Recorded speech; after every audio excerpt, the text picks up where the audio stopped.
น้องเองได้พาทุกคนมาที่ตำนักลาวเนาะมื้อนี้เพิ่นมีงานมหกรรมสีมือหัตถกรรมลาวเนาะพี่น้องเนาะซึ่งปีนี้เพิ่นจัดยิ่งใหญ่แฮงเนาะบรรยากาศงานก็จะเป็นอบอุ่นย้อนยุคแบบนี้เลยเนาะพี่น้องเนาะมื้อนี้สองสาวมายังกันเนาะนี่มาลิ้นดนตรีมาโชว์เปิดงานแล้วก็มีลิ้นดนตรีอยู่นี่นำเป็นดนตรีประเภทใดระนาดขิมแล้วก็มีพื้นบ้านที่ว่าพินเบสแม่กระตู้ของจุเอื้ออยู่นี่เนี่ยแม่นอยู่ทางใดของประเทศลาวเฮาภาคใต้ภาคใต้โดนบ่เดินทางจากบ้านเฮามาหานี่18 ชั่วโมงป้าทุกมาอยู่ลาวโดนหรือยังโดย8 ปีแล้วเอ้าจังพูดโดยอีกสบายดีพี่น้องขอต้อนรับเข้าสู่ช่องน้องพุทธสอนชาแนลเด้อมื้อนี้ก็มาพบกันค่อยค่ำยามแรงเนาะน้องเองได้พาทุกคนมาที่ตำนักลาวเนาะเพราะว่ามื้อนี้เพิ่นมีงานมหกรรมสีมือหัตถกรรมลาวเนาะพี่น้องเนาะซึ่งปีนี้เพิ่นจัดยิ่งใหญ่แฮงเนาะน้องเองก็เป็นปีแรกที่ว่าได้มาเดี๋ยวสิพาทุกคนมาเบิ่งวิถีชีวิตลาวแล้วก็มีเสื้อผ้าอาภรณ์มีแนวอยู่แนวกินแล้วก็มีกิจกรรมหลายอย่างเลยเนาะเดี๋ยวเขาเข้ามาเบิ่งบรรยากาศทางได้งานกันเลยดีกว่าเนาะซึ่งสถานที่มาเนาะก็คืออยู่ใกล้ๆแคมป์ของเลยเนาะพี่น้องเนาะอยู่ใกล้ๆหอวัฒนธรรมใกล้ๆมโหสถใกล้ๆกับแคมป์ของนะพี่น้องเนาะเดี๋ยวสถานที่เดี๋ยวเขาปักหมุดในอีกบ้านนึงเนาะพี่น้องเนาะอยู่ตำนักลาวนะตอนนี้เข้ามาในโซนของอาหารเครื่องดื่มเครื่องดื่มทุกคนเนาะเดี๋ยวมาเบิ่งกันว่ามียังกินแน่จะมีฮานเลอปลาแดกสบายดีว้ากินข้าวบ่ สิเลนน้องเพิ่นบอกว่าลูกค้าจะมาตอนกินข้าวฮานนี่น่ะหักเนาะเบิ่งเพิ่นตกแต่งโอ้ยบ่รบกวนเด้อกินแล้วเด้อเดี๋ยวขอเบิ่งซื้ออันนี้จะขายเป็นอย่างเจ้าน้ำหวานแล้วก็เป็นเจลอย่างอันนี้ตอนนี้มันมีเจลหมูเจลปลาแดกเจลงัวเจลไก่แล้วน้ำหวานนี่มีน้ำหวานอย่างนี้น้ำหวานมีเผือกมีมันมีกล้วยเริ่มต้นราคาเท่าไหร่เริ่มต้นเป็น30,000 กีบเป็นน้ำแข็งใสขายดีบ่มื้อนี้โดยพอได้ขายดีแม่นอีหลีบ่ลูกค้าจะมาตอนเขากินข้าวแม่เมื่อกี้นี่เลยเดี๋ยวขอบใจเด้อบ่รบกวนแล้วโอ๊ยน้องพอได้มั้ยคะสวัสดีไอ้ตั้มอยู่บูธได้อ้ายมื้อนี้มาหาไหนอยู่ทุกบูธเลยบ่ท่านได้แซ่บแนะนำน้องในเด้ออันนี้เป็นบูธอย่างน้อนี่เนาะเพิ่นขายอีหยังนะพี่น้องเห็นไกลๆบ่น่าจะเป็นข้าวซอยเนาะพี่น้องเพิ่นขายเป็นข้าวซอยต้มใหม่ๆบ่อ้าวสบายดีเอ้ยมาตอนมื้อซ้ำเนาะมื้อนี้มาขายข้าวซอยบ่ถ้วยเท่าใดถ้วย50,000เดี๋ยวมื้ออื่นสิมากินเด้อมื้อนี้มาซ่ามื้อซ้ำเนาะพี่น้องเนาะประเทศสดๆใหม่ๆแบบนี้เลยเนาะนอกจากจะเป็นข้าวซอยแล้วยังมีกะแล่มดอกซ้ำและซาวเห็นมีจ่วยนี่ไม่อย่างอันนี้จ่วยอันนี้ใส่จ่วยขนมอ๋อเป็นจ่วยนี่เท่าใดเฮ็ดจ่วยให้เน้นจ่วยนึงมากินกะแล่มกันเนาะพี่น้องเนาะภาษาไทยน่าจะเป็นไอติมบ่หรือไอศครีมมีกระแลมอย่างแน่กะทิอันนี้เป็นมะพร้าวสดแต่ว่าหมดแล้วมีมะพร้าวสดกับเผือกมะพร้าวสดมาแล้วยังเลยเผือกจ่วยนึงนี่ได้จักก้อน 10,000 นี่ได้3ก้อนเลย 10,000 กีบว้าวถ้าเป็นเงินสดหรือเงินโอนเจ้าครับหมดเงินสดเลย 10,000 บ่มาประเดิมที่กระแลมน้อยๆเนาะไอ้มึงใส่แบบข้าวสดบ่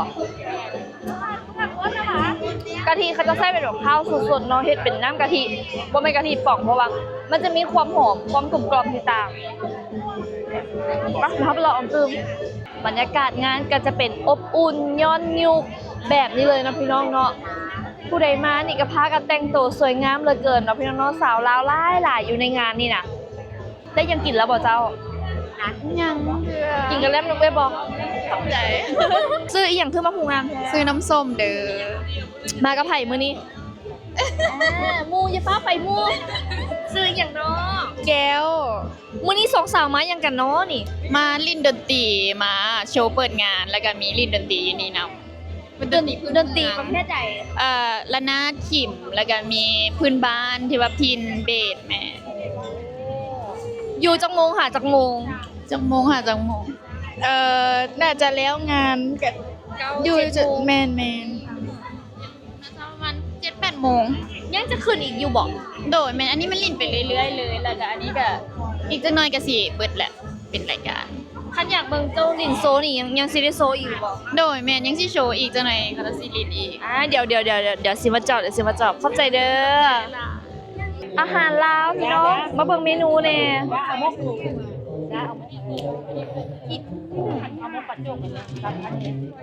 รสนวลค่ะตอกเนาะ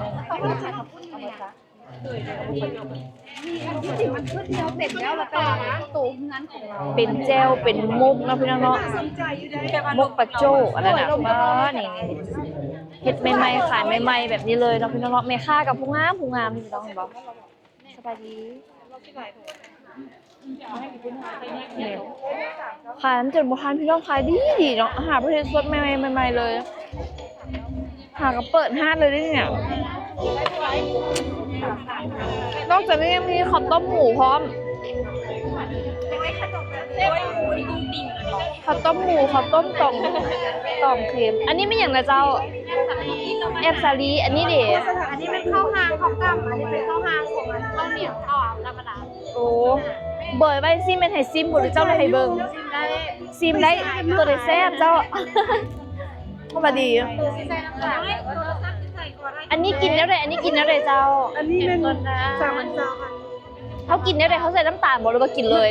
ใส่กะทิมะพร้าวดีแล้วแหนบสลีเลย พอได้คุณเลยได้ ได้เลย เขาให้ดาราซิมเลยอันนี้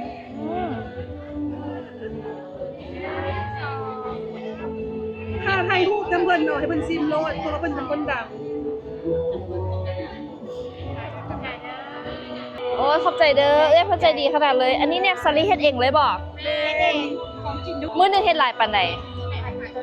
โดย100-200คันอยากกินนี่ต้องมากินอยู่ใส่ขอบใจเด้อ เฮ็ดมาเฉพาะงานนี้เลย เฮ็ดมาสิ แรก งานได้เอาปกติบ่ได้เฮ็ดขายบ่ เฮ็ดขายไอเต็กทุกวันเสาร์จะมีอาหารแบบนี้แต่ว่าแหนบสลีมันมื้อนี้มันมื้อแรกลองทดลองเบิ่งแต่ว่ามันก็เบิดมันแซ่บคนซื้อบางทีเที่ยวมามื้อนี้หลายคนเดียวหลายเทื่อแล้วแม่นแซ่บ ขายจังไหนขายจังไหน สิว่าเป็นจังได3 อัน20,000สลีปากกระดิ่ง ซารีปกระดิ่ง ใส่เวลาขี่ไปปากกระดิ่งมันมีขายแอมทางของสลีแซ่บ จิกเข้าไปเลยแม่นบ่อันนี้เฮ็ดจากสาลีเนาะสาลี 100% แอบสาลีแนบสาลีบ่ได้กินโดนแล้วได้อาหารแบบบ้านๆเป็นขนมอีหยังแบบสินะส่วนหลายก็จะพี่เห็นแต่เป็นข้าวต้มอุ้ย อันนี้บ้านสุดเลย แบบใด เพราะว่าผู้เฒ่าตะกี้เพิ่นเนาะอาศัยกินแต่แบบนี้มันสิอยู่ได้เป็นอาทิตย์ อันนี้บ่เป็นใบตองเด้อ เอานี่เป็นหยัง ไปแขมไปที่เฮาปัด เขาจะอ้อนไปอย่างนะ ใบตองแขมที่ว่าเฮาเอามาเฮ็ดฟอยอะนะใบตองแขมอันนี้นะอันนี้มันสิกุมโดนเป็น14มื้อบ่มีปัญหาเลยอันนี่ อุ้ยบ่มันใส่สารกันบูดบ่ แต่ว่าอัน มันบ่ได้ใส่ กิน บ่ได้ เจ ใส่น้ำตาลเฮาใส่แต่เกลือน้อยเดียวแล้วก็ใส่แต่ถั่วดินกับข้าว ขายจังไหนอันนี้ขาย เป็นหรอก 3,500 กีบ เขาจะเอิ้นอหย่างเนาะอันนี้ ข้าวต้มตองแขม ข้าวต้มตองแคบตองแข็ง ตองแขมที่เขาเอาไปฟอยนั่นแหละ ตองแข็มที่เขาไปเฮ็ดไปที่ดอกมันเขาเจ้าเฮ็ดไว้ฟอย แม่น ดมมา ทางส่วนหลายก็กินกันนี่แหละตะ มัน กี้ เป็นแบบธรรมชาติแบบบ่ต้องมีน้ำตาลบ่ต้องมีซีกินเจก็กินได้ เวลาไปให้ไปสวนเฮ็ดอันนี้หิวไปเนาะ แม่น บ่บูดบ่นาวอยู่ได้โดนอีก กินได้เลย ที่ก็ต้องไปปลาโดดๆแล้วนะ ข้าวปอกข้าวปลาเนาะใครค่อยกินเด้อพี่น้องมันปลาเลยเด้อแล้วก็ใส่ใบอันนี้เฮ็ดซึ่งมันบ่เป็นใบตอง อันนี้เป็นมาแต่ปากกระดิ่งเลยบ่พี่น้องเอ้ยอินพอร์ตมาเลยได้ไงที่ตะก่ายมันน่าสิไปแวะเด้อ ที่ขายเนี่ยจะเป็นใส่ปลา ปลาลาย ก็ขายปลาธรรมดาแต่อันนี้เพิ่มมานะ ปลาก็มีประเด็ดเดียว บ่ได้เอามาบ่เป็นบ่งามแท้เอื้อยอันนี้ผู้ใดเฮ็ด ไก่ ฮ็ดรวมกันแต่มีไอ้น้องหลายคนใส่ เป็นบ กั อน ใส่กันเป็นบอแซ่บได้ ใส่กัน จะเอ้ยเป็นเอ้ยน้องกันบอ เป็นไม่ดอกกัน หน้าคือกันเนาะนางคือเดียวกันเลย เป็นเสี่ยว เป็นเซี่ยวกันแซ่บรสชาติหอมเข้มข้นดีขนาดเลยปลา ธรรมดา40นอนยังแต่ เป็นบอ กินน้ำกะทิแจกกัน โอ้เข้าใจเลยเด้อทั้งไห่ซิมทั้งแถมอีก อยากได้เงินดารา สาวพัน ไม่ได้เงิน ได้เงินน้อย ได้ขอบใจหลายเด้อซื้อได้ไข่มาในเฮงรวยๆเด้อโดยผู้ใดไปปากซัดปากกระดิ่ง กระดิ่งเด้อ ใครไปปากกระดิ่งไปอุดหนุนเพิ่นได้ห้านอยู่ใส่น้อยอยู่ ร้านอาหารเฮือนไม้ปลากระดิ่งเจ้า ไปแวะเด้อแวะอุดหนุนแน่ไปมานะ ขอบใจหลายเด้อจ้าไปเดี๋ยวเราไปเลาะกินกันต่อเด้อ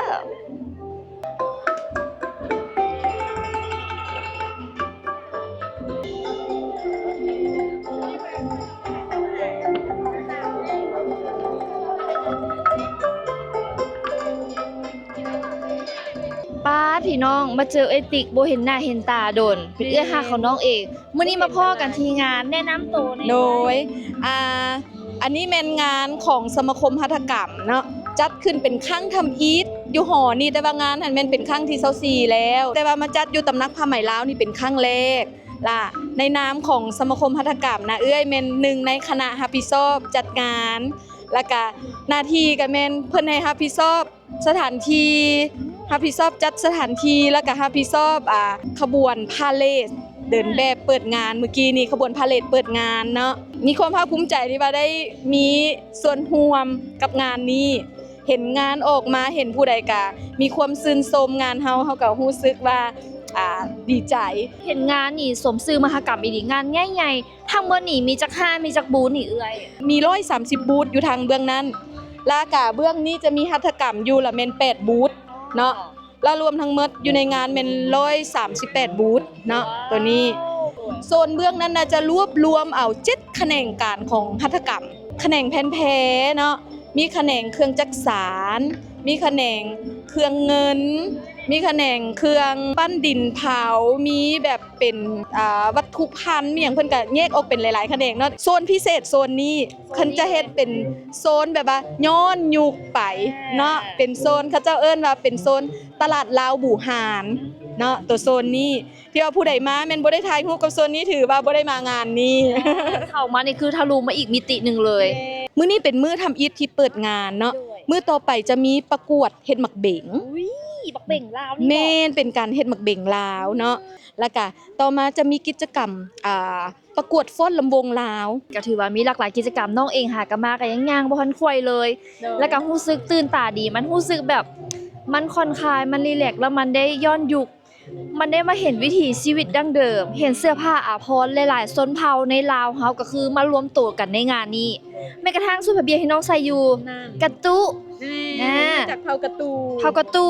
แล้วสุดของเอ้ยเดผ้าบอกผ้าเบียง อันคันสิเว้าก็แม่นสุดบูฮานเนาะเอ้ยกับผสมประสาน แม่นไทยดำกับทางเหนือ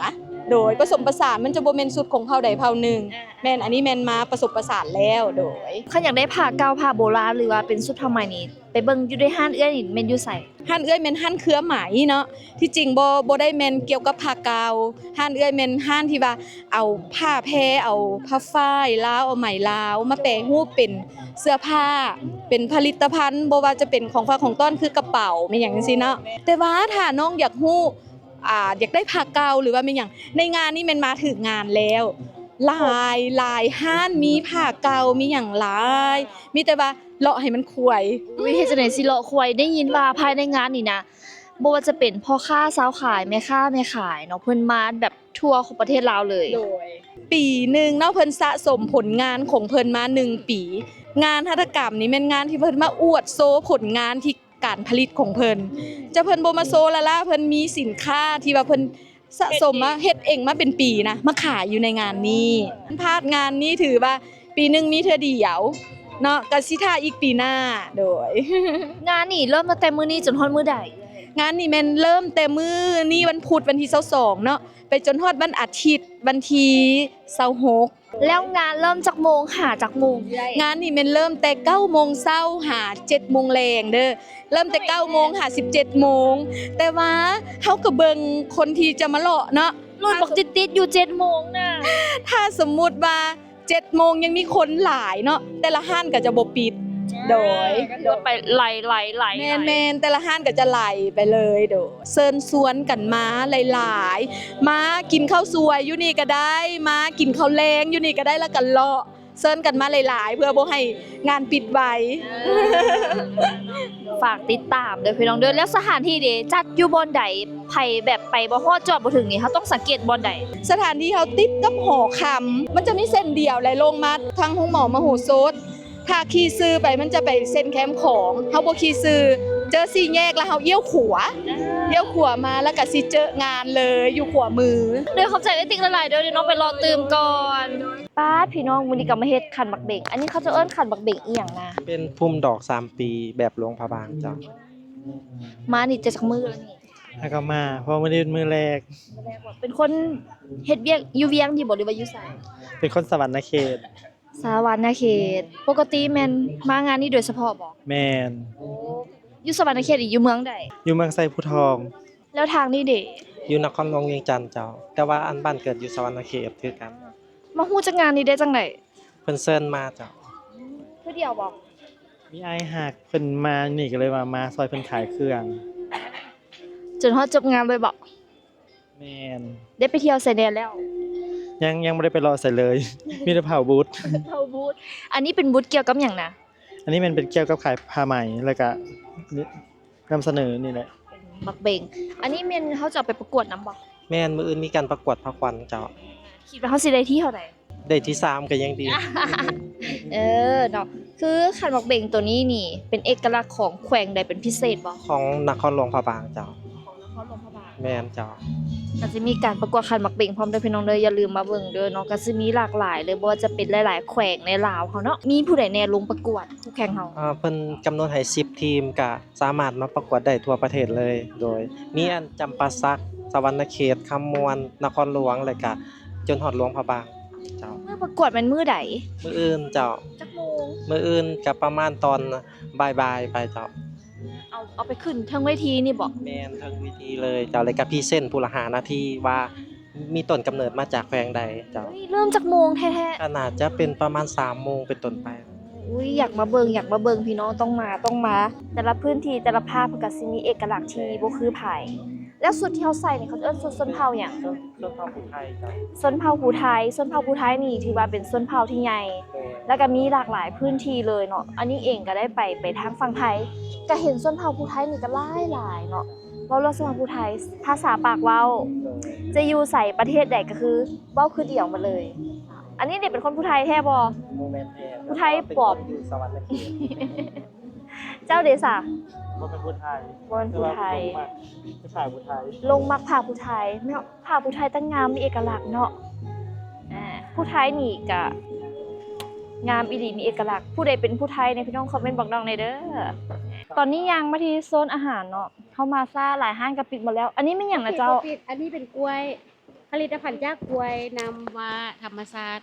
บ่มีแป้งบ่มีนมบ่มีน้ำผึ้งบ่มีน้ำตาล ความหวานจากกล้วยสุกธรรมชาติอบแห้ง ใครกินเจนะเหมาะเลยมาเบิ่งใกล้ๆแม่พี่น้อง ตอนนี้ช่วงนี้เขาผลิตทางแบ่งเวลามาขายอยู่นี่เดแล้วก็ส่งผู้ที่ว่าสั่งสำหรับกินเจในช่วงนี้เดกิน เป็น กับ ธัญพืชดีๆเลย แม่น ขายจังได๋ ก็มี60,000กีบแล้วเขาก็มีราคาส่งราคาลูกค้าอยากเป็นตัวแทนเขาก็ส่งให้ ขายอยู่ใส่เจ้า ผลิตจากโรงพยาบาลค่ายอยู่โรงพยาบาลแต่มางานนี้โดยเฉพาะ ที่เพิ่นเชิญมา อยู่หลวงพระบางอยู่แถวใด อยู่แถวเข็มข้องข้างวัดเสียงทองซ้ำแยกกาลาว ต้องมาลองเนาะเพิ่นให้ซิมพุ่นน่ะเฮงๆมันๆเลยรวยพุ่นน่ะทั้งให้ซิมทั้งเดียวขอบใจมาตอนเพิ่นขายดีเนาะเครื่องเหลือซ้ำนี่ขายดีแฮงอันนี้เขาจะเอิ้นอีหยังน่ะ ส้มปลาแซลมอน ส้มปลาแซลมอนค่อยจะกินแต่ส้มปลาน้อย แม่น อันนี้มัน อันนี้มัน ซิมแซ่บเด้อีเมียว่ะอันนี้ของมาแต่ใส่นี่แม่ มาแต่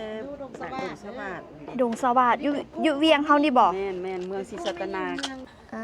นี่เลยเนาะพี่น้องเนาะป้ากินกับ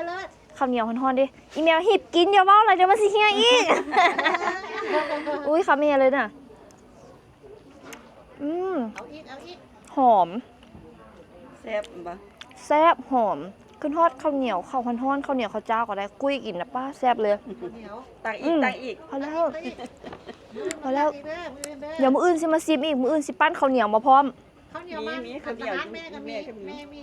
ข้าวเหนียวก็มีขายพร้อมแต่ว่าตอนนี้หมดแล้วปิดทานแล้วบอกว่ามื้ออื่นมาซิมเด้อพี่น้องเด้อปกติอีเมขายอยู่ไส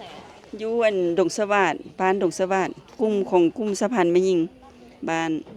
เป็นสินค้าโอดบของเมืองศรีสัตนาค มีซื้อห้านบ่แบะ กลุ่มหนังเค็ม กุ้งน่ะ กลุ่มผลิตหนังเค็มของแม่ยิงบ้านดงสวัสดิ์ ไปตามได้เนาะไปตามไปหาได้เนาะ โดยของเมืองศรีสัตนาค หนังเค็มเฮาก็แซ่บ จีไปบนมือก็ออดเด้อ นี่ ให้ลูกค้าเพิ่นก่อน เบิ่งก่อนเพิ่นบอกว่า อันนี้ไม่หยังเนาะอันนี้ไม่หยังเนาะ หนังเค็ม หนังเค็มเฮาอ่อนแซ่บเด้อนี่สิจี้ไว้เบิดมือก็อ่อนนี่ อันนี้ลูกค้าจ้องเบิดแล้วขายเบิดแล้วมื้อนี้นะ มื้ออื่นมาแวะอย่าลืมมาแวะอุดหนุนเด้อมื้ออื่นเด้อ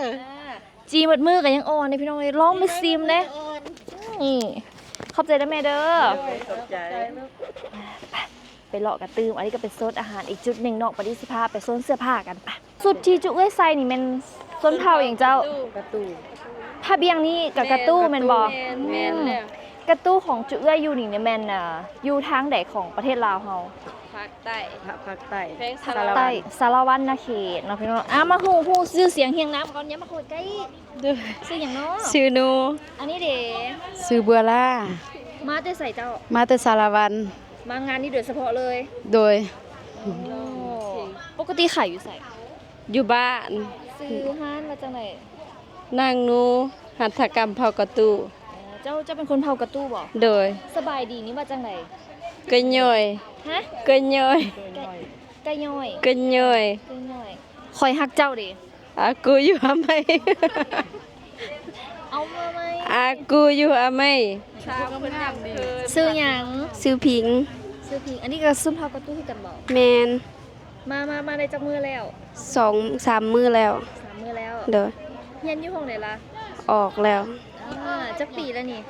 18 เจ้าของนี่ก็เฮ็ดเป็นอยู่บ่สุดแบบนี้ เป็น เว้าแท้ แท้ ตำเป็นบ่ เป็น ปักก็เป็น เป็น บ่เชื่อ ทำแบบนี้เป็น แท้โอ้ยเพิ่นจริงจังเลยเป็นเพิ่นบอกว่าน้องหักอ้ายมาจากไหน น้องหักอ้ายบ่ เด้อภาษากระตู้มาจากไหน อาเอ็มอยู่ฮะเนาะ เอ็มยูโน แม่น อ้ายหักน้องบ่ได้ว่าไง อะเนาะอยู่ฮะเอ็มฮะ ไม่กระตู้แท้บ่นี่เขาคิดโดนเท่าปะ โดนบ่เดินทางจากบ้านเฮามาหานี่ 18 ชั่วโมง ป้าโทษขี่หยังมารถเมย์บ่ แม่นออก10โมงแรงฮอด8โมงเช้า โอ้ออก4โมงแรงฮอด8โมงเช้าพักกันอยู่ไส อยู่ห้องแฮม มากันจะคน 2 คน 2 คนบ่ แม่น แล้วทางหลังเมื่อกี้ไปไสล่ะคนละห้าน คนละห้านพักห้องแฮมต่างกันหากบ้านเดียวกัน อ๋อน้องมาอุดหนุนได้เนาะพี่น้องเนาะใจเด้อ อยู่งานนี้แล้วปกติขายอยู่งานนี้แล้วแล้วขายอยู่ไสอีก ขายในบ้านขายออนไลน์ มีออนไลน์พร้อม เด้ ซื้อ อ มาจากไหน หานนางนูขายเครื่องหัตถกรรมเผากระตู ซื้อนี่เลยเนาะขอ Facebook ผู้นี้ได้บ่ ได้ เพิ่นบอกว่าผ้านี่เพิ่นเฮ็ดเป็นได้เพิ่นบอกว่าเนาะสดบ่ โสด สดแท้สดปลอม โสดแท้ โดยขอบใจเด้อมาหยอกโดย ขอบใจเด้อขอบใจ เฮงๆมันหมานๆเด้อมาทางอุดมไซเมื่อกี้นี่ลงใต้บัดนี้ขึ้นเหนือ นั่นเลย อันนี้เป็นเสื้อผ้าอหย่างเนาะนี่ อัน เนาะ อันนี้หันเสื้อผ้าฝ่ายลาว ฝ่ายธรรมชาติ ขายจังไหน พื้น400,000 ถูก400,000ตัดเย็บเองเลย แมน ปกติขายอยู่ไส อยู่เฮือนก็มีเพื่อนนี่หันเพื่อนหัตถกรรมบ้านสีบนเฮืองเมืองหุ่นแข่งอุดมไซ เพิ่นเดินทางมาที่อุดมไซเลยได้นี่ใช้เวลาโดนบ่เอื้อย ประมาณมื้อมือเลย แม่นแหละ มากับไผมื้อนี้ มาคนเดียว มาคนเดียวขายดีอยู่บ่ ธรรมดา ก็เห็นลูกค้าเขาออกเลยเนาะมื้อนี้ก็เป็นมื้อแรกแล้ว อากาศทางนั้นเป็นแนวใด อัน มันเริ่มมีหมอกแล้วแม่น สถานที่ท่องเที่ยวอุดมไซด์แนะนำได้ดู มันมีตัดเสกกับตัดบ่แม่นตัดอันตะเลตัดน้ำแหงอยู่เมืองหุนไหนอยู่เมืองหมาที่วัดพระเจ้าสิงห์คำ คือเป็นแต่พระเจ้าสิงห์คำ น่ะ พามาเบิ่งผ้าฝ้ายก่อน อันนี้เป็นผ้าฝ้ายของเมืองอุดมไซด์เลยบ่ แม่นๆอันนี้หั่นมันจะเป็นผ้าพันคอผ้าเฮาฝ่ายเฮาก็ปลูกเอง เข็นเองตำเองย่อมเฮาเน้นส่วนหลายเฮาเน้นสีธรรมชาติคือตัวนี้ทั้งนี้เนาะอันต้นนี้หั่นมันจะเป็นอันน่ะแม่ อันนี้นี่เขาเจ้าใส่อย่างเห็ดเจ้า อันนี้หั่นมันเซอร์ได้หลายอย่าง เครือไม้เห็ดบ่หรือว่าเป็น มันเป็น ฝ้าย เครือไม้ก็ เครือไม้บ่ แม่ เครือไม้พี่น้องเอ้ยเป็น เป็น ซื้อ เครือไม้ จะมีหลากหลายอย่างเนาะเครื่อง เอ้ย บูฮานบ่เครื่องหัตถกรรมบ่ แม่ เครื่องใส่ของสอยท้องถิ่นแต่ละภาคแต่ละแขวงกะ แม่ จะมีเอกลักษณ์บ่คือกัน แม่นๆ ผ้าฝ้ายนี่ก็คือกันเนาะถึกเลี้ยงต่างบอนสิเนาะ แม่นเลย อันนี้นี่เพิ่นมาแต่อุดมไซด์เลยนี่พี่น้องเอ้ยเราก็มาให้ ต้องการอยากได้ผ้าพันคออยากได้ผ้าโซเฮือนงามผ้าปูโต๊ะเฮามีเป็นถุงให้ผ้าเฮเคยเฮาก็มีถุงไทยพวน อ่า แม่นแล้วก็เสื้อส้นเผาไทยพวน ฮัลโหล ก็มี สบายดีโดยขอบใจหลายๆเด้ ขบใจเด้ อ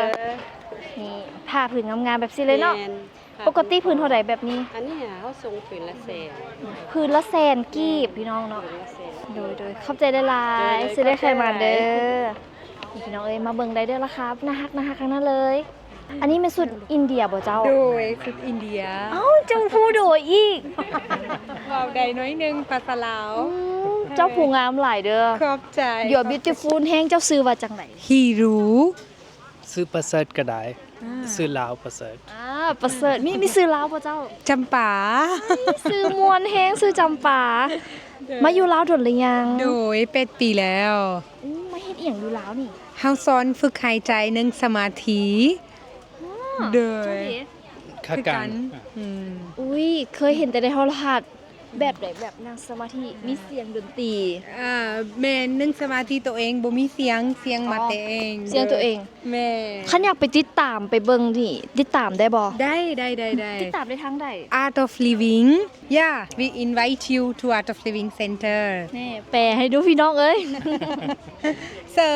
ญมาซูนก็ได้ โอ้ยอยากไปอยากไป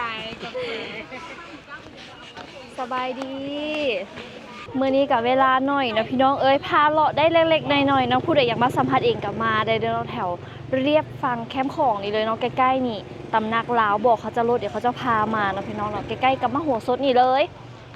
มื้อนี้ก็สิได้ขอตัวออกไปก่อนแล้วเนาะพี่น้องเนาะเดี๋ยวมีโอกาสมื้อหน้าจะพามาเที่ยวมาเลาะมาซิมมากินเพิ่มเติมเนาะพี่น้องเนาะขอเชิญชวนเด้อมาเที่ยวลาวเฮากันแล้วก็มาซื้อของหัตถกรรมแบบลาวๆท้องถิ่นแบบนี้เนาะคือแบบเป็นงานที่รวม